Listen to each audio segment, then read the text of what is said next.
Hi friends, మీరు చూస్తున్నది English Paradise YouTube channel. నేను మీ వేణు.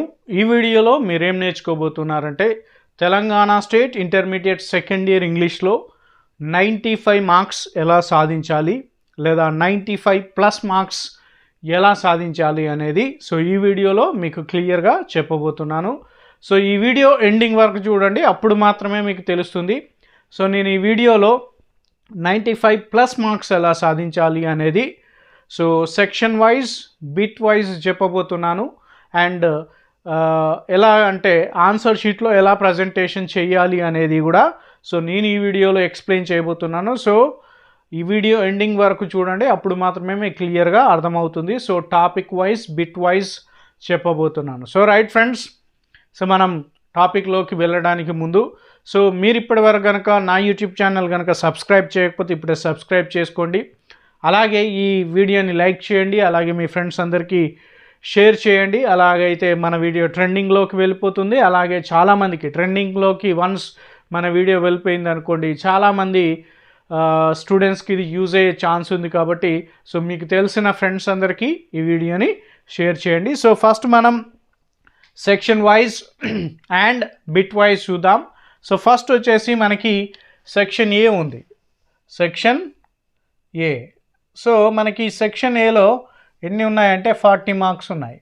ఈ 40లో 35, 36 ఆర్ 37 మార్క్స్ 35 to 37 మార్క్స్ ఎలా తెచ్చుకోవాలి అనేది నేను చెప్తాను. అంటే ఈ సెక్షన్ ఏలో మనకి ఏముంటాయి అంటే ఓన్లీ అనోటేషన్స్ అండ్ క్వశ్చన్స్ మాత్రమే ఉంటాయి. ఈ అనోటేషన్స్ ఎలా మనం రాయాలి, క్వశ్చన్స్ని ఎలా రాయాలి, ఎలా రాస్తే ఎన్ని మార్క్స్ వస్తాయి అనేది క్లియర్గా చెప్పబోతున్నాను. ఎందుకంటే నాకు 13 years ఎక్స్పీరియన్స్ ఉంది. క్వశ్చన్ అండ్ ఆన్సర్స్ వాల్యూ చేస్తున్నాను నేను. ఎన్ని మార్క్స్ ఎలా రాస్తే ఎన్ని మార్క్స్ వస్తాయి అనేది కూడా నాకు క్లియర్గా తెలుసు. మీకు ఎలా రాస్తే 96 మార్క్స్ వస్తాయి, 97 మార్క్స్ వస్తాయి అనేది అందుకే నేను చెప్పబోతున్నాను. రైట్ ఫ్రెండ్స్, సెక్షన్ ఏలో ఫస్ట్ బిట్ చూద్దాం. ఫస్ట్ బిట్లో మనకి అనోటేషన్స్ ఉంటాయి. ఫస్ట్ బిట్లో ఏముంటాయంటే అనోటేషన్స్. ఫస్ట్ బిట్లో అనోటేషన్స్ ఉంటాయి. ఎక్కడి నుంచి అంటే ప్రోజ్. ప్రోజ్ నుంచి అనోటేషన్స్ ఉంటాయి, గుర్తుపెట్టుకోండి. సెక్షన్ ఏ ఫస్ట్ బిట్లో అనోటేషన్స్ ఉంటాయి, ప్రోజ్. 2 ఉంటాయి, 3 ఉంటాయి, 2 రాయమంటారు. అది 2 రాసేయండి, 8 మార్క్స్ ఉన్నాయి. ఫస్ట్ మనం అనోటేషన్స్ ఎలా రాయాలి? ఫస్ట్ అనోటేషన్స్ ఏ విధంగా రాయాలి అంటే ఫస్ట్ మనం ఏ సైడ్ హెడ్డింగ్స్ ఉంటాయంటే ఇంట్రడక్షన్, తర్వాత కాంటెక్స్ట్, తర్వాత ఎక్స్ప్లనేషన్. దీని తర్వాత ఇంకేముంటుందంటే క్రిటికల్ కామెంట్. ఈ 4 సైడ్ హెడ్డింగ్స్ కంపల్సరీ ఉండాలి. అర్థమైందా? అండ్ ఇంకొకటి, ఫర్ ఎగ్జాంపుల్ మీరు ఏం చేస్తారు అంటే దీనికి ముందు how to avoid foolish opinions, ఈ లెసన్ నుంచి అనోటేషన్ వచ్చింది అనుకోండి, ఈ లెసన్ పేరు రాయండి, తర్వాత రైటర్ పేరు రాయండి. ఇక్కడ రైటర్ పేరు, లెసన్ పేరు అండ్ రైటర్ పేరు రాసిన తర్వాత introduction, context, explanation, critical comment. ఇందులో ఏమేమి రాయవచ్చు, ఏమన్నా ఎక్స్టెండ్ చేయవచ్చా అనేది కూడా చెప్తాను. ఇంట్రడక్షన్లో ఏం రాస్తామంటే అబౌట్ ద రైటర్. ఫస్ట్ ఏం రాస్తాం? About the writer. ఆయన రచనలు ఏమైనా ఉన్నాయా, ఆయనకి ఏమైనా అవార్డ్స్ వచ్చాయా, ఆయన యొక్క స్పెషాలిటీ ఏంటి, ఆయన రైటింగ్ స్టైల్ ఏంటి, ఇవన్నీ రాస్తాం అబౌట్ ద రైటర్. నెక్స్ట్ వచ్చేసి about the lesson. About the writer ఇంట్రడక్షన్లో రావాలి. అబౌట్ ద లెసన్ అంటే ఆ లెసన్ ఎక్కడి నుంచి అన్నా తీసుకున్నారా, ఇంటర్నెట్ నుంచి తీసుకున్నారా, ఏదైనా వర్క్ నుంచి తీసుకున్నారా, ఏదైనా ఆథర్ రాసిన వర్క్స్ నుంచి ఈ లెసన్ తీసుకున్నారా, ఇవన్నీ రాయాల్సి ఉంటుంది. ఒకవేళ ఆ లెసన్ ఎప్పుడైనా పబ్లిష్ అయిందని మీకు ఐడియా ఉంటే, ఆ లెసన్ ఎప్పుడు పబ్లిష్ అయింది అనేది ఐడియా ఉంటే ఆ పబ్లిష్ అయిన ఇయర్ కూడా రాసే ప్రయత్నం చేయండి. ఇన్ఫర్మేషన్ ఉంటేనే. ఇన్ఫర్మేషన్ లేకపోతే ప్రయత్నం చేయకండి. ఇది ఇంట్రడక్షన్లో రాయాలి. రైట్. కాంటెక్స్ట్ అంటే మనకేముంది? కాంటెక్స్ట్ ఇచ్చిన అనోటేషన్ లెసన్లో ఏ సందర్భంలో వచ్చిందో అది పర్ఫెక్ట్గా రాయాల్సి ఉంటుంది కాంటెక్స్ట్. నెక్స్ట్ ఎక్స్ప్లెనేషన్లో మరి ఏం రాస్తాం? ఎక్స్ప్లెనేషన్లో ఏం ఇస్తామంటే అనోటేషన్ యొక్క మీనింగ్ రాస్తాం. మనకిచ్చిన అనోటేషన్ యొక్క మీనింగ్, ఎక్స్ప్లెనేషన్ మీన్స్ మీనింగ్ రాస్తాం. ఈ మీనింగ్లో ఏం రాయాలి అంటే ఆ లెసన్ నుంచి కొన్ని టెక్స్టువల్ ఏం రాయాలి, కొన్ని టెక్స్టువల్ లైన్స్. సో ఇది ఇంపార్టెంట్. సో ఎక్స్ప్లెనేషన్లో ఏం రాస్తాం? మీనింగ్ రాస్తాం. ఆ ఇచ్చిన అనోటేషన్ యొక్క మీనింగ్ రాస్తాం. ఎట్ ద సేమ్ టైం ఆ లెసన్లో ఉన్న కొన్ని ఇంపార్టెంట్ టెక్స్టువల్ లైన్స్ ఈ ఆన్సర్కి ఏంటి అంటే సూట్ అయ్యేలాగా రాయాలి. అంటే ఈ ఇచ్చిన అనోటేషన్లో ఆ అనోటేషన్కు సంబంధించిన టెక్స్టువల్ లైన్స్ రాయాలి. సో అప్పుడు దిద్దే వాళ్ళకి ఇంప్రెషన్ పడుతుంది, మీ యొక్క ఆన్సర్ ఇంప్రెషన్గా ఉంటుంది. సో అండ్ ఇప్పుడు అర్థమైంది కదా ఎక్స్ప్లెనేషన్లో ఏం రాయాలి, ఆ అనోటేషన్ యొక్క మీనింగ్ అండ్ ఆ అనోటేషన్ యొక్క ఆన్సర్లో వచ్చే టెక్స్టువల్ లైన్స్, ఆ మీనింగ్లో వచ్చే టెక్స్టువల్ లైన్స్ కొన్ని తీసుకొని రాయండి. సో నెక్స్ట్ వచ్చేసి క్రిటికల్ కామెంట్.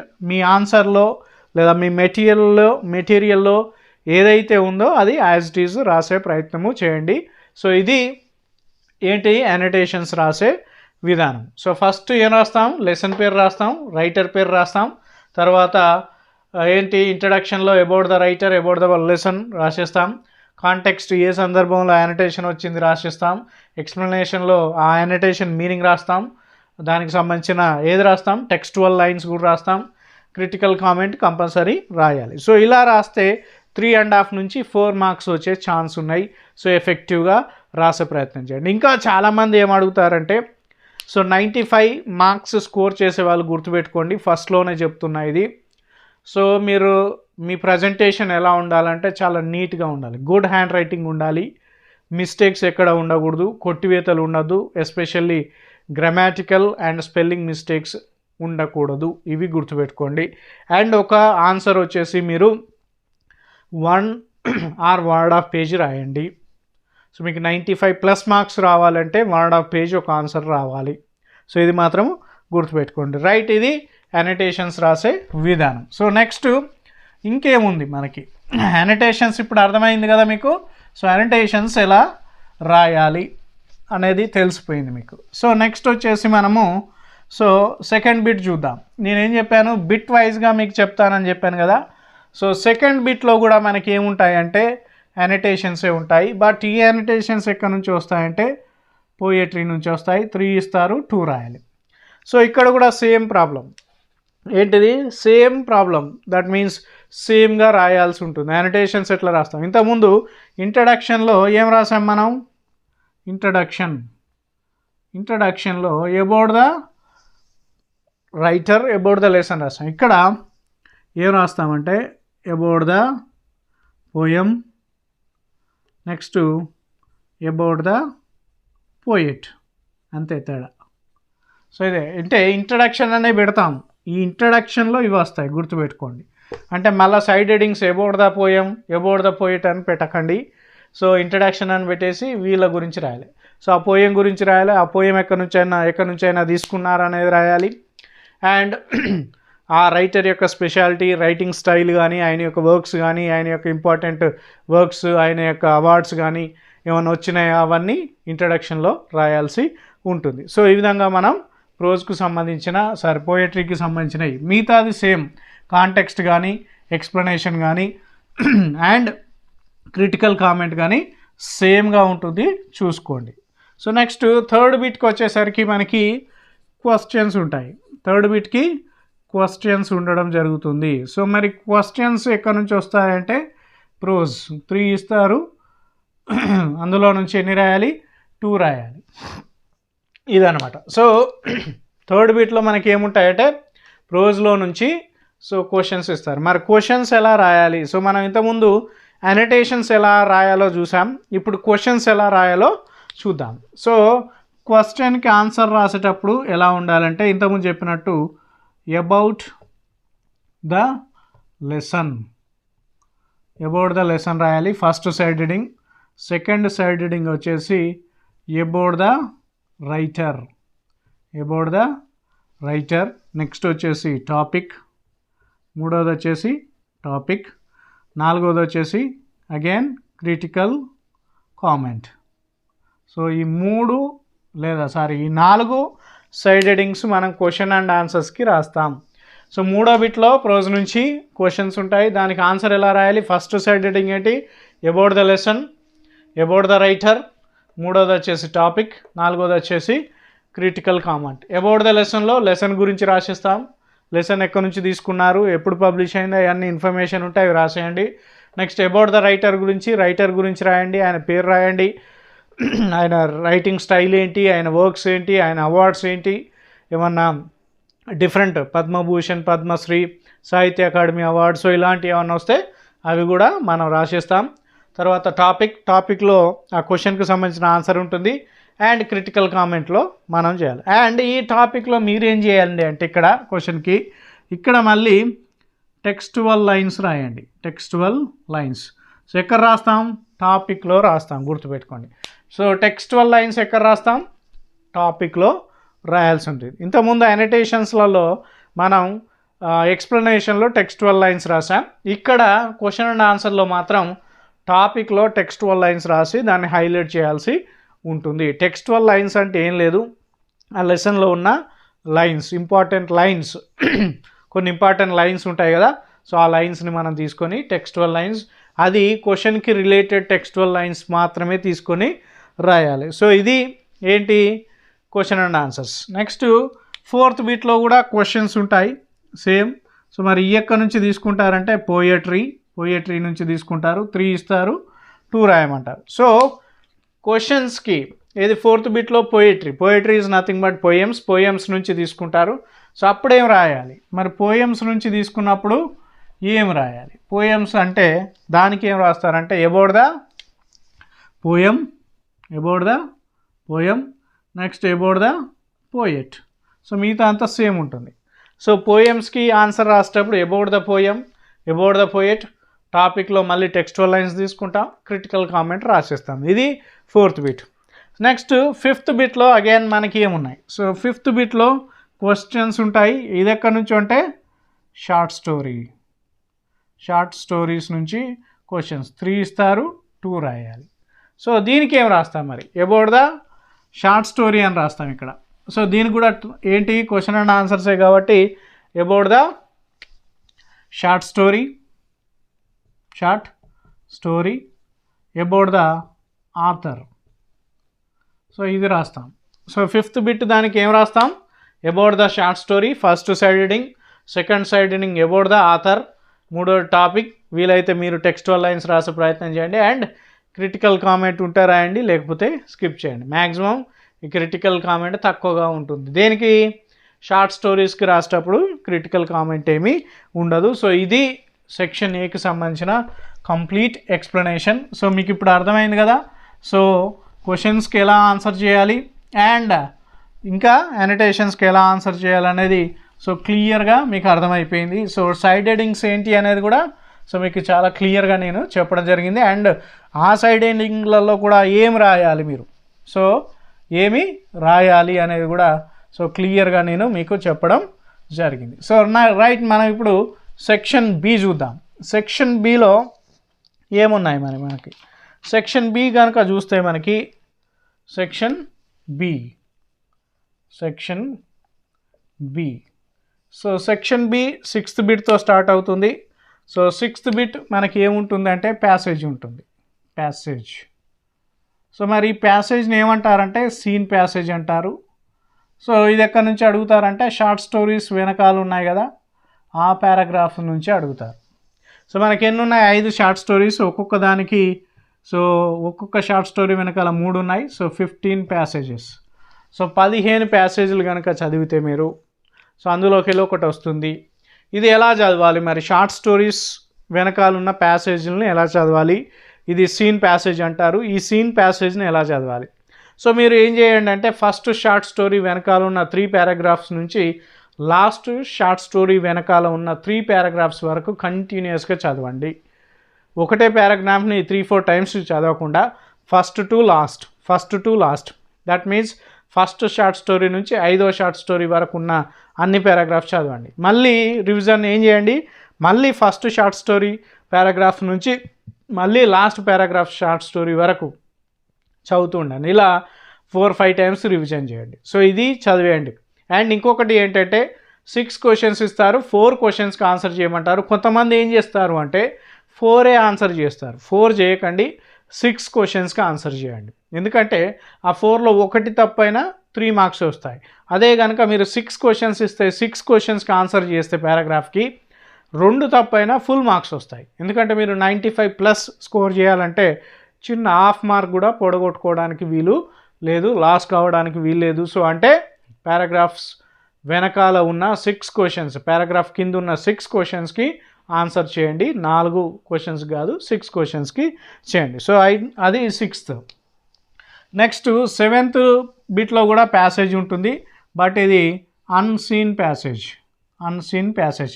ఇది ఎక్కడి నుంచి ఇస్తారంటే టెక్స్ట్ బుక్లో కాంప్రహెన్షన్ ద ప్యాసేజ్ అని ఉంటుంది. సో మినిమం మనకి 25 or 27 ప్యాసేజెస్ ఉన్నాయి. సో 25 to 27 ప్యాసేజెస్ ఉన్నాయి. ఆ టెక్స్ట్ బుక్ ఎండింగ్లో ఉన్న అన్ని కాంప్రహెన్షన్ ప్యాసేజెస్ అన్నీ చదవండి. సో ఇంతకుముందు చెప్పిన విధానమే. సో మీరు పర్ఫెక్ట్గా గుర్తుపెట్టుకోవాలి. ఒక ప్యాసేజ్కి పర్ఫెక్ట్గా ఆన్సర్ రాయాలంటే ఫస్ట్ టు లాస్ట్ అంటే ఫస్ట్ పారాగ్రాఫ్ నుంచి 27th పారాగ్రాఫ్ వరకు కంటిన్యూస్గా చదవండి. ఫస్ట్ టు 27 పారాగ్రాఫ్, మళ్ళీ అది అయిపోగానే మళ్ళీ ఫస్ట్ టు 27, మళ్ళీ ఫస్ట్ టు 27. ఇలా చదివితే లాభం ఏంటి సార్, టైం వేస్ట్ కాదంటే టైం ఎట్టి పరిస్థితుల్లో వేస్ట్ కాదు. సో మీకు ఏంటి అంటే ఫర్ ఎగ్జాంపుల్ మీరు ఒకటే పారాగ్రాఫ్ని 4-5 టైమ్స్ చదివి 27th పారాగ్రాఫ్ మళ్ళీ 4-5 టైమ్స్ చదివేసరికి మీరు ఫస్ట్ పారాగ్రాఫ్ని మర్చిపోతారు, వాటి క్వశ్చన్స్ని మర్చిపోతారు, ఆన్సర్స్ని కూడా మర్చిపోయే ఛాన్సెస్ ఉంది. సో అందుకనే ఎక్కువ సార్లు రివిజన్ చేయండి, ఫస్ట్ టు లాస్ట్. సో ఈ విధంగా మీరు ప్రయత్నం చేయండి. సో ఈ ప్యాసేజ్ కింద కూడా 6 క్వశ్చన్స్ ఇస్తారు, 4 ఆన్సర్ చేయండి, 4 మార్క్స్ అంటారు. బట్ 6 క్వశ్చన్స్కి ఆన్సర్ చేయండి ఇంతకుముందు చెప్పిన విధానం ప్రకారమే. సో నెక్స్ట్ 8th బిట్లో మనకేమున్నాయంటే, సో 8th బిట్ కనుక మనం తీసుకుంటే యాడ్స్ ఉన్నాయి. So ads is nothing but advertisements. చాలామందికి డౌట్ ఉంది, so text book out of text book ఇస్తారా సార్ యాడ్స్ కానీ నెక్స్ట్ వచ్చే నాన్ వర్బల్ డేటా కానీ అంటే అవుట్ ఆఫ్ టెక్స్ట్ బుక్ ఇచ్చే ఛాన్స్ అయితే 99.9% లేదు. సో అన్ని గ్రామర్ సంబంధించిన అన్ని bits within the text book ఇస్తారు, గుర్తుపెట్టుకోండి. సో అడ్వర్టైజ్మెంట్స్ ఎలా చదవాలి, టెక్స్ట్ బుక్లో ఉన్న అన్ని అడ్వర్టైజ్మెంట్స్ ఇంత ముందులాగానే same formula, first to last. So ఈ అడ్వర్టైజ్మెంట్స్ చదివేటప్పుడు జాగ్రత్త. సో ప్రతి సింగిల్ లైన్ని చదవండి, అడ్వర్టైజ్మెంట్ ప్రతిదీ. ఫర్ ఎగ్జాంపుల్ వెబ్సైట్ నేమ్ ఇచ్చారు www.udice.com for example, మనదైతే englishparadise.in. So ఈ విధంగా ప్రతి డీటెయిల్, యాడ్స్కు సంబంధించిన ప్రతి డీటెయిల్ వదలకుండా చదవండి. అండ్ యాడ్ కింద కూడా 6 క్వశ్చన్స్ ఇస్తారు, 4 క్వశ్చన్స్కి ఆన్సర్ చేయమంటారు, బట్ మీరు 6 క్వశ్చన్స్కి ఆన్సర్ చేయండి. సో ఇది 8th బిట్. సో టెక్స్ట్ బుక్లో ఉన్న అన్ని అడ్వర్టైజ్మెంట్స్ ఏ సింగిల్ లైన్ వదలకుండా ప్రాక్టీస్ చేయండి. ఇంతకుముందు చెప్పిన formula first to last, first advertisement నుంచి లాస్ట్ అడ్వర్టైజ్మెంట్ వరకు చదవండి. సో రైట్, నెక్స్ట్ వచ్చేసి 9th బిట్లో ఏముంది. సో 9th బిట్ గురించి మళ్ళీ ఒకసారి మనం డిస్కస్ చేద్దాం. సో అదేంటంటే నాన్ వర్బల్ డాటా. సో ఇందులో ఏముంటాయంటే పై చార్ట్ ఉంటుంది, బార్ గ్రాఫ్ ఉంటుంది, తర్వాత టేబుల్ ఉంటుంది, తర్వాత ఫ్లో చార్ట్ ఉంటుంది, తర్వాత ట్రీ డయాగ్రామ్ ఉంటుంది. సో ఇవన్నీ ఉంటాయి. సో ఈ ఇందులో ఏదైనా రావచ్చు ఇస్తే మీకు. సో నాన్ వర్బల్ డాటాలో మీకు 9th బిట్లో వస్తుంది. సో పై చార్ట్స్ ఉంటాయి, బార్ గ్రాఫ్స్ ఉంటాయి, టేబుల్స్ ఉంటాయి, ఫ్లో చార్ట్స్ ఉంటాయి, ట్రీ డయాగ్రామ్స్ ఉంటాయి. ఇవన్నీ కంపల్సరీ చదవాలి. సో వాళ్ళు ఏదైనా ఇవ్వచ్చు, ఇస్తే టేబుల్ ఇవ్వచ్చు, పై చార్ట్ ఇవ్వచ్చు, ఫ్లో చార్ట్ ఇవ్వచ్చు, ట్రీ డయాగ్రామ్ ఇవ్వచ్చు, బార్ గ్రాఫ్ ఇవ్వచ్చు. సో ఇంతకుముందు చెప్పిన ఫార్ములానే మళ్ళీ. సో నాన్ వర్బల్ డాటా ఈ pie chart, bar graph, tree diagram, table, flow chart వీటన్నిటిని ఫస్ట్ టు లాస్ట్ చదవండి. అండ్ టెక్స్ట్ బుక్లో ఉన్న అన్నీ చదివేసేయండి. So out of the text book రానే రాదు, గుర్తుపెట్టుకోండి ఇందులో కూడా. సో ఈ చార్ట్లో కానీ బార్ గ్రాఫ్లలో కానీ చార్ట్లలో కానీ దాని కింద కూడా 6 క్వశ్చన్స్ ఇస్తారు. 4 క్వశ్చన్స్కి ఆన్సర్ చేయమంటారు. బట్ మీరు 6 క్వశ్చన్స్కి ఆన్సర్ చేయండి. ఎందుకంటే ఇంతకుముందే చెప్పాను కదా, ఫర్ ఎగ్జాంపుల్ మీరు 4 క్వశ్చన్స్కి ఆన్సర్ చేశారనుకోండి, అందులో ఒకటి తప్పైతే 3 మార్క్స్ వస్తాయి. సో మీరు 95 మిస్ అయ్యే ఛాన్స్ ఉంది, లేదా 95+ మార్క్స్ మిస్ అయ్యే ఛాన్స్ ఉన్నాయి. సో టెక్స్ట్ బుక్లో ఉన్న అన్ని నాన్ వర్బల్ డేటా మొత్తము చదివేయండి. సో ఇది 9th బిట్. సో దీంతో ఏంటి మనకి, సో సెక్షన్ బి క్లోజ్ అయింది. సో ఎన్ని 4, 8, 8, 8, 16 మార్కులు ఉన్నాయి. సో సెక్షన్ బికి మనకున్న మార్క్స్ ఎన్ని, 16 మార్క్స్. సో ఈ 16 మార్క్స్ సో మీ క్వశ్చన్ పేపర్లోనే ఆన్సర్స్ ఉంటాయి, గుర్తుపెట్టుకోండి. 16 మార్క్స్ క్వశ్చన్ పేపర్లోనే ఆన్సర్స్ ఉంటాయి. సో ఈ క్వశ్చన్కి ఇది ఆన్సర్ అని మీరు ఐడెంటిఫై చేస్తే సరిపోతుంది. ఫర్ ఎగ్జాంపుల్ 2 పారాగ్రాఫ్లు ఉన్నాయి, 6th passage and 7th bit. 6th and 7th బిట్లో ప్యాసేజెస్ ఉన్నాయి. ప్యాసేజ్లోనే ఆన్సర్స్ ఉంటాయి, ప్యాసేజ్ కింద క్వశ్చన్స్ ఉంటాయి. ఆ క్వశ్చన్ సంబంధించిన ఆన్సర్ ప్యాసేజ్లోనే ఉంటాయి. అంటే దాని అర్థం ఏంటి అంటే క్వశ్చన్ పేపర్లోనే ఆన్సర్స్ ఉన్నాయి. So you have to find out the answer for the questions, right. Next 8th బిట్లో యాడ్స్ ఉన్నాయి, 9th బిట్లో నాన్ వర్బల్ డేటా ఉంది. సో ఈ రెండింటికి కూడా క్వశ్చన్స్కి సంబంధించిన ఆన్సర్ క్వశ్చన్ పేపర్లోనే ఉంటుంది. యాడ్ కింద క్వశ్చన్స్ ఉంటాయి, ఆ క్వశ్చన్ సంబంధించిన ఆన్సర్ యాడ్లోనే ఉంటాయి. అండ్ నాన్ వర్బల్ డేటా కింద క్వశ్చన్స్ ఉంటాయి, దానికి సంబంధించిన ఆన్సర్స్ కూడా నాన్ వర్బల్ డేటాలోనే ఉంటాయి. సో ఈ 16 మార్క్స్కి 16 అవుట్ ఆఫ్ 16కి 16 తెచ్చుకునే ఛాన్స్ ఉంది, 100% ఛాన్స్ ఉంది. సో ఈ 16 మార్క్స్ మిస్ కాకూడదు. సో ఇది section B. So section B ఎలా చదవాలి అనేది మీకు ఐడియా వచ్చింది. సో ఏది చదివినా సో ఏంటంటే మీరు రివిజన్ చాలాసార్లు చేయాల్సి ఉంటుంది, ఇది గుర్తుపెట్టుకోండి బ్రెయిన్లో. సో ఏంటి, సో మీరేం చేయాలి, సో ఎక్కువ రివిజన్ చేయాలి. సెకండ్ ఇయర్ గ్రామర్ గుర్తుపెట్టుకోండి. సో రివిజనల్ అంటే ఎక్కువసార్లు రివిజన్ చేసే గ్రామర్ అన్నమాట. సో మీరు ఎన్ని ఎక్కువసార్లు రివిజన్ చేస్తే అన్ని ఎక్కువ మార్కులు వస్తాయి. దట్ మీన్స్ ఎక్కువ స్కోర్ చేసే ఛాన్స్ ఉంది. సో ఇప్పుడు వచ్చేసి మనం సెక్షన్ సి చూద్దాం. Section C. సో సెక్షన్ సిలో నాకు తెలిసి 44 మార్క్స్ ఉన్నాయి. ఏంటి, 44 హైయెస్ట్ మార్క్స్ ఉన్న సెక్షన్ ఏదైనా ఉంది అంటే దట్ ఈజ్ సెక్షన్ సి. మరి ఆ సెక్షన్ సి ఎలా చదవాలి, ఎలా రాయాలి ఎగ్జామినేషన్లో అనేది నేను చెప్తాను.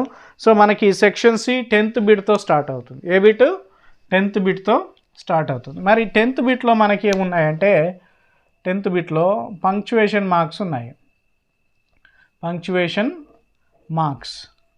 సో పంక్చువేషన్ మార్క్స్ ఎలా ఇస్తారంటే మనకు ఒక ప్యాసేజ్ ఇస్తారు, ప్యాసేజ్.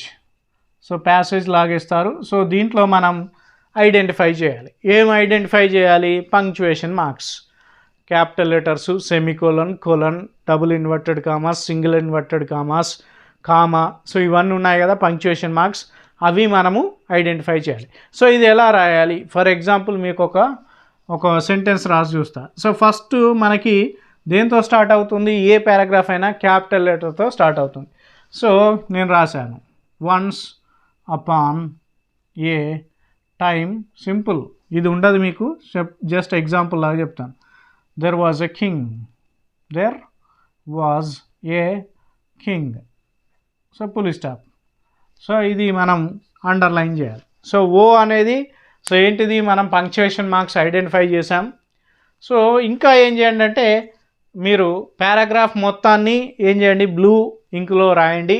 సో ఎక్కడైతే పంక్చువేషన్ మార్క్స్ వస్తాయో అక్కడ బ్లాక్తో రాయండి, బ్లాక్ పెన్తో రాయండి. మిగతా పారాగ్రాఫ్ మొత్తము బ్లూతో రాయండి. ఎక్కడైతే మీరు పంక్చువేషన్ మార్క్స్ వస్తాయి అని మీరు రాస్తారు కదా, దాన్ని బ్లాక్ పెన్తో రాసి అండర్లైన్ చేయండి. సో నేను ఇక్కడ అండర్లైన్ చేశానా లేదా, ఇక్కడ ఓ అనేది ఏంటి, క్యాపిటల్ లెటర్, అండ్ ఇక్కడ ఫుల్ స్టాప్, కింగ్ తర్వాత ఏమొచ్చింది, ఫుల్ స్టాప్. సో ఇట్లా అండర్లైన్ చేయండి. సో ఇలా అండర్లైన్ చేయడం వల్ల ఏం బెనిఫిట్ అయింది సార్ మాకంటే, సో దిద్దే వాళ్ళకి చాలా ఈజీగా మీరు ఎక్కడెక్కడైతే పంక్చువేషన్ మార్క్స్ ఐడెంటిఫై చేశారో రాశారో సో అవి చాలా ఈజీగా ఐడెంటిఫై అవుతాయి. సో దిద్దే వాళ్ళకి స్ట్రెయిన్ కాదు, సో దిద్దే వాళ్ళకి ఇరిటేషన్ రాదు. సో దిద్దే వాళ్ళకి ఇరిటేషన్ కనుక వస్తే మీరు మార్క్స్ లాస్ అయ్యే ఛాన్స్ ఉంది. సో మీ పేపర్ ఎవరైతే వాల్యూ చేస్తారో సో వాళ్ళకి ఇరిటేషన్ రాకుండా చూసుకునే బాధ్యత మీదే. సో ఇరిటేషన్ ఉందనుకోండి, ఎవరికైనా చికాకులో వచ్చేలాగా ఆన్సర్ షీట్ ఉందనుకోండి, మార్క్స్ పర్ఫెక్ట్గా పడతాయా, పడవు. ఎందుకంటే సో అందులో మీరు తప్పులు చేస్తే మార్క్స్ కట్ చేసే ఛాన్సెస్ ఎక్కువ ఉంటాయి. సో కాబట్టి ఎగ్జామినేషన్ పేపరు దిద్దే వాళ్ళని ఇరిటేట్ చేయకండి. ఇరిటేట్ చేయకుండా ఉండాలంటే సో వాళ్ళకి ఈజీ చేయాలి, ఆన్సర్ షీట్ని దిద్దడం ఈజీగా ఉండాలి. సో ఇలా ఎన్ని రాయమంటారు మిమ్మల్ని? 10 పంక్చుయేషన్ మార్క్స్ ఇస్తారు, కానీ 8 రాయమంటారు. ఒక్కొక్క దానికి హాఫ్ మార్క్ చొప్పున 4 మార్కులు కేటాయించడం జరిగింది. కానీ మీరు ఏం చేస్తారు, 10 పంక్చుయేషన్ మార్క్స్ ఐడెంటిఫై చేయండి. ఎందుకంటే 1, 2 తప్పు పోయినా 4కి 4 మార్క్స్ వస్తాయి.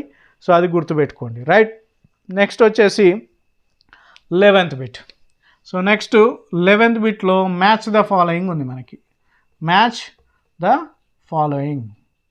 సో ఇది చాలామంది ఏం చేస్తారు అంటే, సో వర్డ్స్ ఇస్తారు కదా, 1, 2, 3, 4 ఇలా వర్డ్స్ ఇస్తారు. కాలం ఏలో, కాలం బిలో మీనింగ్స్ ఇస్తారు. ఇట్లా రోమన్ 1, 2, 3 ఇందులో మీనింగ్స్ ఇస్తారు. కొంతమంది ఏం చేస్తారంటే ఇట్లా ఐడెంటిఫై చేస్తారు. So this is wrong. ఏంటి, ఇలా ఐడెంటిఫై చేయడం తప్పు. సో మ్యాచ్ ద ఫాలోయింగ్ ఇలా చేయడానికి వీల్లేదు. సో మళ్ళీ మీ ఇక్కడ ఏమవుతున్నాయంటే అన్ని క్లాష్ అవుతాయి. ఇక్కడ ఏమవుతుంది, అన్నీ ఏంటి అంటే లైన్స్ క్లాష్ అవుతాయి. సో దిద్దే వాళ్ళకి మళ్ళీ ఇబ్బంది వస్తుంది. సో కాబట్టి మీరు 11th బిట్ అని వేసేస్తారు. ఇక్కడ మీకు చెప్తున్నా 11th బిట్ 1 వచ్చేసి సి అనుకోండి, ఇలా రాయండి. సెకండ్ వచ్చేసి బి అంటే ఇలా రాయండి. థర్డ్ వచ్చేసి డి, ఎగ్జాంపుల్ చెప్తున్నా. సో ఇలా రాయండి, మీకు టైం సేవ్ అవుతుంది. సో దిద్దే వాళ్ళకు ఈజీగా ఉంటుంది. So this is the correct way. ఇదేంటి కరెక్ట్. సో ఇది రాంగ్, ఇలా రాయడానికి వీలు లేదు. మ్యాచ్ ద ఫాలోయింగ్ ఇలా చేయడానికి వీలు లేదు. సో ఈ విధంగా చేసేయండి. సో మీకు 1 వర్డ్ సబ్స్టిట్యూషన్స్ ఉన్నాయి వాకాబులరీ అనే టాపిక్లో. సో మ్యాచ్ ద ఫాలోయింగ్కి సంబంధించి 11th బిట్కి సంబంధించి. సో అందులో ఉన్న అన్నీ చదవండి, అందులో ఉన్నాయి చదవండి. సో వీలైతే నేను ఇంపార్టెంట్ వాకాబులరీ ఏముంది, ఇంపార్టెంట్ మ్యాచ్ ద ఫాలోయింగ్ ఏముంది, వీలైతే ఒక వీడియో చేసే ప్రయత్నం చేస్తాను.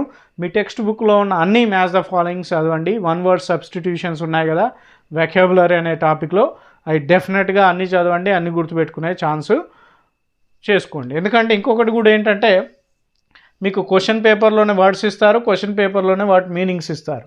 సో మీరు ఏం చేయాలి, ఆ వర్డ్కి ఇది మీనింగ్ అని ఐడెంటిఫై చేయాలి. సో నేను ఇంతకుముందు చెప్పిన ఫార్ములానే సో ఎక్కువసార్లు రివిజన్ చేయండి. వర్డ్ చదవండి, దాని meaning, word meaning, word meaning, first to last. So మీరు ఎంత ఎక్కువ రివిజన్ చేస్తే అంత బెటర్. సో ఇది 11th బిట్.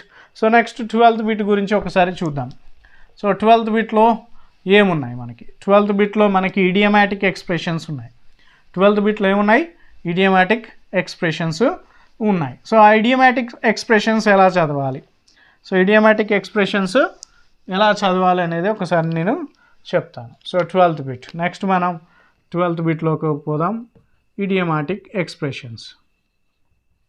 ఇడియమాటిక్ ఎక్స్ప్రెషన్స్ మీకు క్వశ్చన్ పేపర్లో ఎలా ఇస్తారంటే, చిన్న బాక్స్ ఇస్తారు, ఇందులో ఇడియమాటిక్ ఎక్స్ప్రెషన్స్ ఇస్తారు, ఒక 6 ఇస్తారు, కింద ఎగ్జాంపుల్ సెంటెన్సెస్ ఇస్తారు. సో ఎగ్జాంపుల్ సెంటెన్స్ ఇచ్చి మధ్యలో ఇలా డాషెస్ ఇస్తారు,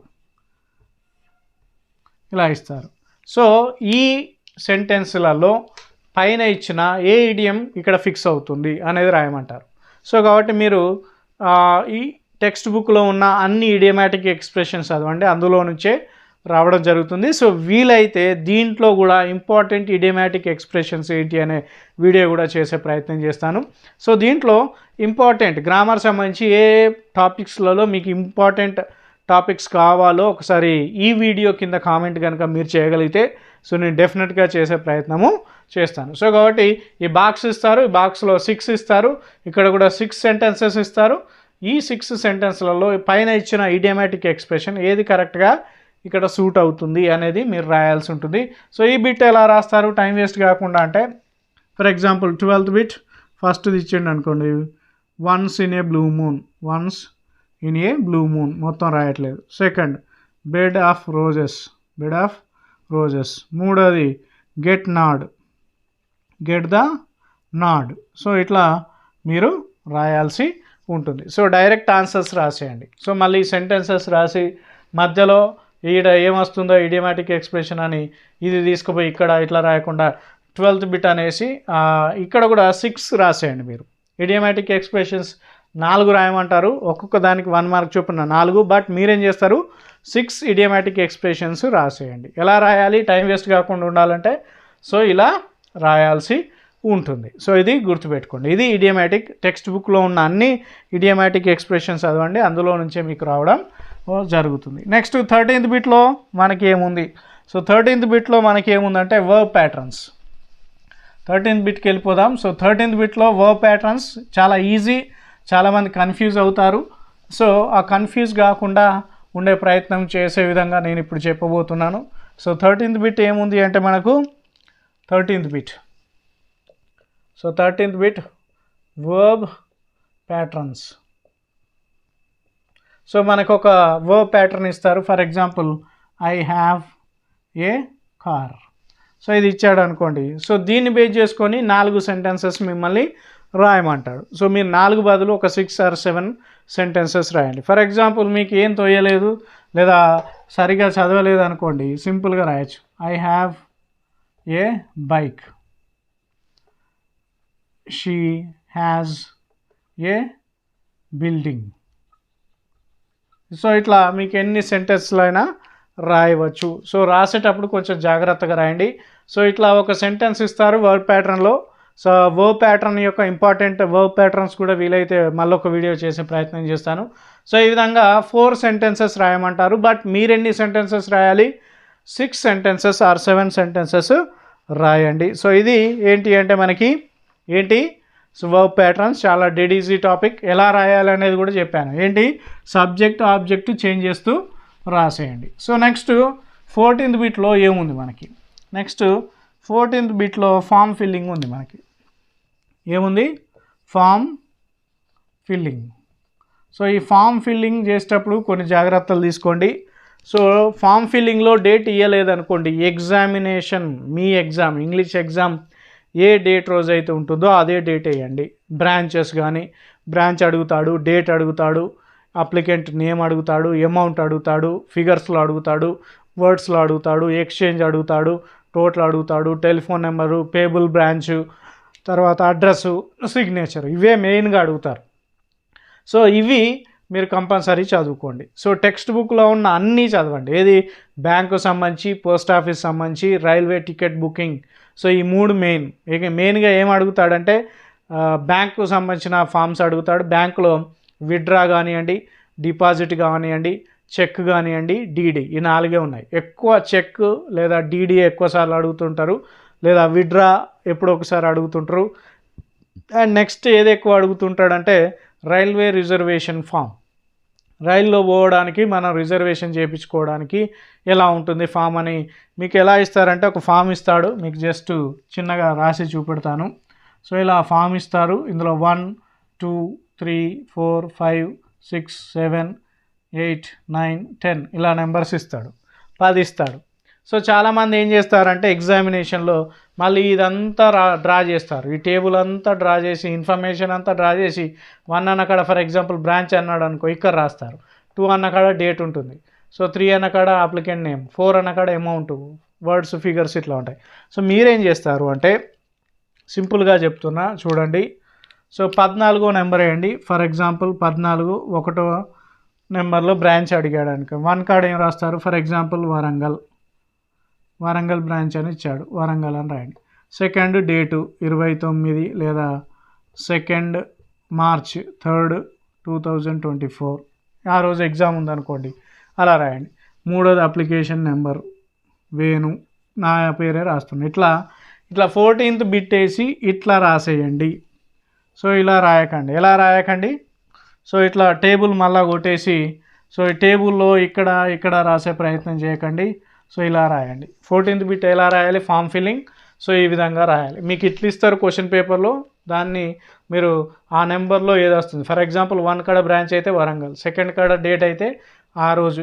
మీకు ఒకవేళ క్వశ్చన్ పేపర్లో డేట్ ఇస్తే అదే డేట్ వేయండి, లేకపోతే మాత్రం ఎగ్జామినేషన్ రోజు ఏ డేట్ అయితే ఉంటుందో అదే రాయాలి. 3rd అప్లికెంట్ నేమ్ అనుకోండి, ఫర్ ఎగ్జాంపుల్ వేణు అని రాశాను, నా పేరే తీసుకున్నాను. సో ఇలా రాయండి, టైం వేస్ట్ కాదు. సో మీకు టైం సేవ్ అవుతుంది. సో 14th బిట్ ఇట్లా చదువుకోవాలి. సో ఏ టాపిక్స్ చదువుకోవాలి అనేది నేను మీకు క్లియర్గా చెప్పాను.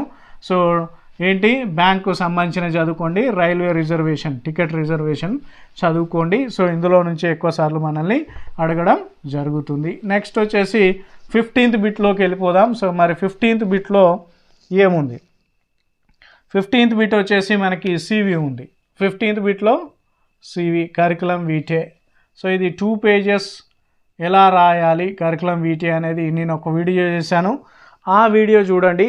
సో అండ్ ఇంకొకటి 95+ మార్క్స్ స్కోర్ చేసే వాళ్ళకి ఇంకొక డౌట్ ఉంది, కరికులం వీటేకి కవరింగ్ లెటర్ రాయాలా? కవరింగ్ లెటర్ రాయండి. 95 నుంచి 97, 98 మార్క్స్ వచ్చేవాళ్ళు ఏం చేస్తారు అంటే సివికి ఏంటి అంటే ఏ లెటర్ రాయాలి? కవరింగ్ లెటర్ రాయండి, కంపల్సరీ గుర్తుపెట్టుకోండి. 95+ మార్క్స్ వచ్చే వాళ్ళకి కవరింగ్ లెటర్ రాయాల్సిందే సివికి. సో ఇది కంపల్సరీ గుర్తుపెట్టుకోవాల్సిన విషయం. అర్థమైందా? సివి ఎలా రాయాలి అనేది నేను నా ప్లేలిస్ట్లో ఉంది, TS inter second year English videos అని ఉంటుంది, అందులో సివి 2 పేజెస్లో ఎలా రాయాలి అనేది వీడియో ఉంది. సో మీరు అక్కడికి వెళ్ళి చూడవచ్చు. సో ఇది సివికి సంబంధించిన 15th bit. Next 16th bit గురించి ఒకసారి చూద్దాం. సో 16th బిట్లో మనకేముంది అంటే రైటింగ్ డిస్క్రిప్షన్. రైటింగ్ డిస్క్రిప్షన్లో మనకి 2 ఇస్తారు, 1 రాయాలి. So 4 marks. 2 ఇస్తారు, 1 రాయాలి. హింట్స్ ఉన్నాయి మీకు టెక్స్ట్ బుక్లో లేదా క్వశ్చన్ పేపర్లో హింట్స్ ఇస్తారు. 2 రైటింగ్ డిస్క్రిప్షన్ సంబంధించిన హింట్స్ ఇస్తారు. ఆ హింట్స్ని బేస్ చేసుకొని మీరు ఆన్సర్ రాయాలి. రెండిట్లలో మీకు ఏదైతే పర్ఫెక్ట్గా వస్తుందో ఆ పర్ఫెక్ట్గా ఉన్నదాన్ని మ్యాక్సిమం ఒక పేజీ వచ్చేటట్టు, ఒక పేజీకి కొంచెం తక్కువ వచ్చేటట్టు అయినా రాయండి. సో టెక్స్ట్ బుక్లో ఉన్న ఎగ్జాంపుల్స్ అండ్ ఎక్సర్సైజెస్ సంబంధించిన అన్నీ చదువుకోండి. కొన్నిసార్లు ఏం చేస్తారంటే చాలామంది పిల్లలు ఏం చేస్తారంటే ఓన్లీ ఎక్సర్సైజెస్ మాత్రమే చదువుకుంటారు, ఇది రైటింగ్ డిస్క్రిప్షన్కి సంబంధించి. సో కానీ కొన్నిసార్లు ఎగ్జామినేషన్లో ఏం అడుగుతారంటే కొన్ని ఎగ్జాంపుల్ ఇస్తారుగా రైటింగ్ డిస్క్రిప్షన్స్కి, సో అది కూడా అడిగే ఛాన్స్ ఉంది. ఫర్ ఎగ్జాంపుల్ పొటాటో ఫ్రై ఉంది, పొటాటో ఫ్రై ఎలా తయారు చేస్తారని చాలాసార్లు అడిగారు. అది ఎక్సర్సైజ్లో లేదు, ఎందులో ఉంది? మరి ఎగ్జాంపుల్లో ఉంది. ఏది? రైటింగ్ డిస్క్రిప్షన్లో ఎగ్జాంపుల్. అది ఒక 2-3 పాస్పోర్ట్ ఎలా అప్లై చేసుకోవాలి, ఇంకా ఇట్లా 2-3 ఎగ్జాంపుల్స్ ఉన్నాయి. ఆ ఎగ్జాంపుల్స్ నుంచి కూడా అడుగుతారు, గుర్తుపెట్టుకోండి. సో 95 మార్క్స్ లేదా అంతకంటే ఎక్కువ మార్క్స్ స్కోర్ చేసేవాళ్ళు ఇది గమనించగలరు. సో ఎగ్జాంపుల్స్ చదవండి, ఎక్సర్సైజెస్ కూడా అన్నీ చదవండి. సో మ్యాక్సిమం ఒక పేజ్ వచ్చేటట్టు, లేదా ఇప్పుడు ఫర్ ఎగ్జాంపుల్ పొటాటో ఫ్రై అడిగిననుకో ఒక పేజ్ కాదు 1.5 పేజ్ రాసుకోవచ్చు, అంత డీటెయిల్గా ఉంది అది. సో పెద్దగా ఉందన్నమాట. సింపుల్ మ్యాటరే బట్ పెద్దగా ఇచ్చారు. ఆ ప్రాసెస్ ఎలా చేయాలనేది, ఏమేం కావాలి, ఇంగ్రీడియంట్స్ ఏమేం కావాలి అవన్నీ ఇచ్చాడు కాబట్టి సో 1 పేజ్ కంటే ఎక్కువ వస్తుంది. సో అలా 1 పేజ్ రాసే ప్రయత్నము చేయండి రైటింగ్ డిస్క్రిప్షన్. రైట్, ఇది 16th bit. Next 17th bit కనుక వస్తే లెటర్ రైటింగ్. సో 17th బిట్లో మనకి ఏముంది? Letter writing. సో ఇందులో కూడా 2 ఇస్తారు, 1 రాయాలి, 4 మార్కులు. సో మరి లెటర్ రైటింగ్లో ఏమేమి ఇస్తారు? అఫీషియల్ లెటర్ 1 ఇస్తారు, అన్అఫీషియల్ లెటర్ ఇస్తారు, 2 ఇస్తారు. సో రెండిట్లలో మీకు ఏదైతే పర్ఫెక్ట్గా వస్తుందో అదే చూజ్ చేసుకోండి. ఏది? అఫీషియల్ లెటర్ మీరు బాగా రాయగలుగుతారా, అన్అఫీషియల్ లెటర్ బాగా రాయగలుగుతారా అనేది చూసుకొని 1 లెటర్ మాత్రమే రాయండి. సో లెటర్ రాసేటప్పుడు ఇంకొకటి గుర్తుపెట్టుకోండి, పేజీకి మనకి అన్ని లెఫ్ట్ సైడే వస్తాయి, గుర్తుపెట్టుకోండి. ఇది లేటెస్ట్ ఫార్మేట్ రాయాల్సి ఉంటుంది. ఫర్ ఎగ్జాంపుల్ టు అడ్రస్ కానీ, తర్వాత ఫ్రమ్ అడ్రస్ కానీ, తర్వాత రెస్పెక్టెడ్ సార్ కానీ, సబ్జెక్ట్ కానీ, తర్వాత ఇంకేముంది salutation body of the letter కానీ, యువర్స్ ఫెయిత్ఫుల్లీ కానీ అన్నీ లెఫ్ట్ సైడ్లోనే వస్తాయి, గుర్తుపెట్టుకోండి. రైట్ సైడ్లో ఏం రాదు.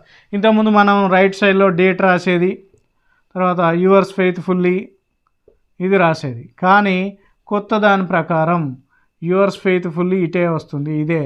సో మీకు అన్నీ ఏ లెటర్ అయినా whether it is a official letter or unofficial letter పేజ్కి లెఫ్ట్ సైడ్లోనే అన్నీ వస్తాయి. To address, from address, respected sir, subject, తర్వాత body of the letter. So ఏంటిది? Yours faithfully, yours obediently, yours sincerely, yours lovingly, ఇవన్నీ కూడా left సైడే వస్తాయి, గుర్తుపెట్టుకోండి. సో ఓల్డ్ సైడ్ రాయద్దు, ఇది రాయకండి, దిస్ ఈజ్ రాంగ్, ఇది రాంగ్, ఇది రాయకండి. So this is right. So ఈ ఫార్మాట్లో రాయండి. మీ టెక్స్ట్ బుక్లో ఫార్మాట్ ఉంది, ఒకసారి చూసుకోండి. సో అఫీషియల్ లెటర్కి అన్అఫీషియల్ లెటర్కి ఫార్మాట్లో డిఫరెన్స్ ఉంది. సో మేము క్వశ్చన్ పేపర్ లేదా మీ లెటర్స్ వాల్యూ చేసేటప్పుడు ఫార్మాట్ కంపల్సరీ చూస్తాం. టు అడ్రస్ ఎక్కడ ఉండాలి, ఫ్రమ్ అడ్రస్ ఎక్కడ ఉండాలి, యువర్స్ ఫెయిత్ఫుల్లీ ఎక్కడ ఉండాలి, యువర్స్ లవింగ్లీ ఎక్కడ ఉండాలి, సబ్జెక్ట్ ఎక్కడ ఉండాలి, రెస్పెక్టెడ్ సార్ ఆర్ మేడం ఎక్కడ ఉండాలి, టు అడ్రస్ ఎక్కడ ఉండాలి, ఇవన్నీ మేము ఖచ్చితంగా చూస్తాం. సో లెటర్ ఫార్మాట్ కంపల్సరీగా చూస్తాం కాబట్టి సో 95+ మార్క్స్ సాధించే వాళ్ళు ఈ ఫార్మాట్ కంపల్సరీ ఫాలో కావాల్సి ఉంటుంది, గుర్తుపెట్టుకోండి. సో మీకు వచ్చినాయి. అండ్ ఇంకొకటి కూడా లెటర్ రైటింగ్స్ 2 ఉంటాయి, మీ ఇష్టం. అఫీషియల్ లెటర్స్ చదువుతారా, అన్అఫీషియల్ లెటర్స్ చదువుతారా, అన్నీ చదవండి. ఇంతకుముందు చెప్పినట్టు ఎగ్జాంపుల్ లెటర్స్ చదవండి, ఎక్సర్సైజ్లో ఉన్న లెటర్స్ చదవండి. ఎగ్జాంపుల్ లెటర్స్లో నుంచి కూడా ఇస్తారు, అంతే టెక్స్ట్ బుక్లో ఉన్న అన్ని letters including example and exercises సంబంధించిన అన్ని లెటర్స్ చదువుకునే ప్రయత్నం చేయండి. అందులోకి వెళ్ళి 2 ఇస్తారు, 1 రాయండి. సో రైట్, నెక్స్ట్ వచ్చేసి అయిపోయింది కదా 17th బిట్. 18th బిట్లో మరి ఏముంది? 18th బిట్లో మనకి నోట్ మేకింగ్ ఉంది. సో 18th బిట్లో నోట్ మేకింగ్ ఉంది. Note making. సో ఒక ప్యాసేజ్ ఇస్తారు, ప్యాసేజ్, దానికి టైటిల్ పెట్టాలి, టైటిల్కి 2 మార్క్స్, సబ్ హెడింగ్స్కి 2 మార్క్స్, టోటల్ 4 మార్క్స్. ఒక ప్యాసేజ్ ఇస్తారు. రైట్, నోట్ మేకింగ్లో మనకి ఏం చేస్తారంటే ఒక ప్యాసేజ్ ఇస్తారు, ఆ ప్యాసేజ్ దేని గురించి చెప్తుంది అనేది టైటిల్ పెట్టాల్సి ఉంటుంది, దాంట్లో ఉన్న ఇంపార్టెంట్ పాయింట్స్ అని సబ్ హెడింగ్స్ పెట్టాల్సి ఉంటుంది. సో ఇలా రాయాలి, ఓకేనా. సో ఇది కూడా కొన్ని ఏంటి అంటే పై చార్ట్స్ రావచ్చు, టేబుల్స్ రావచ్చు, లేదా ఫ్లో చార్ట్స్ రావచ్చు, తర్వాత ట్రీ డయాగ్రామ్స్ కూడా రావచ్చు. ఏది వస్తే అది రాయండి. సో మీ మెటీరియల్లో అయితే ఏదైతే ఉందో సో అది పర్ఫెక్ట్గా చదువుకోండి. మీ దగ్గర ఉన్న మెటీరియల్లో లేదా మీ సారు మీ మేడం నోట్ మేకింగ్కి ఏదైతే ఇస్తారో ఆ టైటిల్స్ గుర్తుపెట్టుకోండి. ఏ ప్యాసేజ్కి ఏ టైటిల్, అందులో ఉన్న ఇంపార్టెంట్ సబ్ హెడింగ్స్ ఏంటి, ఆ సబ్ హెడింగ్స్లో వచ్చే మ్యాటర్ ఏంటి, ఇన్ఫర్మేషన్ ఏంటి, ఇవన్నీ పర్ఫెక్ట్గా గుర్తుపెట్టుకోండి. టెక్స్ట్ బుక్లో ఇచ్చిన example note making and exercises note making compulsory చదవాల్సిందే. కొన్నిసార్లు నేను ఇంతకుముందు చెప్పినట్టుగా ఎగ్జాంపుల్ నోట్ మేకింగ్ కూడా ప్యాసేజ్ ఇచ్చి దాన్ని నోట్ మేకింగ్ తయారు చేయమనండి అంటే సో మీరు మళ్ళీ ప్రాబ్లమ్స్ ఫేస్ చేసే ఛాన్స్ ఉంది కాబట్టి సో ఎగ్జాంపుల్ నోట్ మేకింగ్ చదవండి, అలాగే ఎక్సర్సైజ్లో ఉన్న నోట్ మేకింగ్ కూడా చదవండి. రైట్, సో ఇది 18th బిట్ ఎలా రాయాలి అనేది కూడా మీకు చెప్పడం జరిగింది. రైట్, సో నెక్స్ట్ వచ్చేసి 19th బిట్లో మనకి ఏముంది? 19th బిట్లో ఏముంది మీకు అందరికీ తెలుసు, that is stress marks. 19th బిట్లో మనకి ఏముందంటే స్ట్రెస్ మార్క్స్. సో మరి ఈ స్ట్రెస్ మార్క్స్ ఎన్ని ఇస్తారు? సో 10 స్ట్రెస్ మార్క్స్ ఇస్తారు, 8కి చేయమంటారు, స్ట్రెస్ ఐడెంటిఫై చేయమంటారు, ఒక్కొక్క దానికి ½ మార్క్ చొప్పున 4 మార్క్స్. ఈ స్ట్రెస్ కూడా టెక్స్ట్ బుక్లో 5 స్ట్రెస్ రూల్స్ ఉన్నాయి, చాలా ఈజీ. ఆ స్ట్రెస్ మార్క్స్ సంబంధించిన వీడియో కూడా నేను చేస్తాను. స్ట్రెస్ మార్క్స్ని ఎంత ఈజీగా ఎంత సింపుల్గా గుర్తుపెట్టుకోవాలి అని చెప్తాను. అండ్ ఇప్పుడే ఒక చిన్న ఏం చెప్తాను అంటే ఎగ్జాంపుల్ చెప్తాను, స్ట్రెస్ ఎలా ఈజీగా గుర్తుపెట్టి. సార్ మాకు రూల్స్ అండ్ రెగ్యులేషన్స్ గుర్తుండట్లేదు, స్ట్రెస్ని ఎలా ఐడెంటిఫై చేయాలి? ఫర్ ఎగ్జాంపుల్ బికాజ్ అనే వర్డ్ తీసుకుందాం, బికాజ్. సో అది ఎక్కడ స్ట్రెస్ వస్తుంది? సి పైన స్ట్రెస్ వస్తుంది. ఇలా మనం రాయాలి, వర్డ్ రాయాలి, స్ట్రెస్ మార్క్ ఎక్కడ వస్తుందో కూడా మనం రాయాల్సి ఉంటుంది. 10 ఇస్తారు, 8 రాయమంటారు, బట్ మీరు 10కి స్ట్రెస్ మార్క్స్ ఐడెంటిఫై చేయండి, 10 వర్డ్స్కి స్ట్రెస్ మార్క్స్ ఐడెంటిఫై చేయండి. So because. సో వర్డ్ని ఎలా చదవాలి మనం స్ట్రెస్ చదువుతున్నప్పుడు? ఈ స్ట్రెస్ కూడా చదివేటప్పుడు ఏంటంటే ఎగ్జాంపుల్కి కొన్ని ఇచ్చాడు మీకు స్ట్రెస్ టెక్స్ట్ బుక్లో, ఆ ఎగ్జాంపుల్ చదవండి, at the same time exercises కూడా చదవండి. సో అన్ని టెక్స్ట్ బుక్లో ఉన్న ఆల్ వర్డ్స్ స్ట్రెస్ చదువుకోండి, ఏ వర్డ్కి ఎక్కడ. అంటే ఎగ్జాంపుల్ స్ట్రెస్ కూడా కొన్ని ఇచ్చాడు, ఆ స్ట్రెస్ వర్డ్స్ కూడా ఆ వర్డ్స్కి ఎక్కడ స్ట్రెస్ వస్తుంది అనేది కూడా చదవండి. అండ్ ఎక్సర్సైజెస్కి సంబంధించిన స్ట్రెస్ వర్డ్స్ కూడా చదవండి. అన్నీ చదువుకోవాల్సిందే, ఏ ఒక్కటి మిస్ చేసినా మార్క్స్ తగ్గే ఛాన్సెస్ ఉన్నాయి, 95. బికాజ్ మనం చదువుకునేటప్పుడు స్ట్రెస్ టాపిక్ చదువుకునేటప్పుడు బికాజ్ ఎలా ప్రొనౌన్స్ చేయాలి?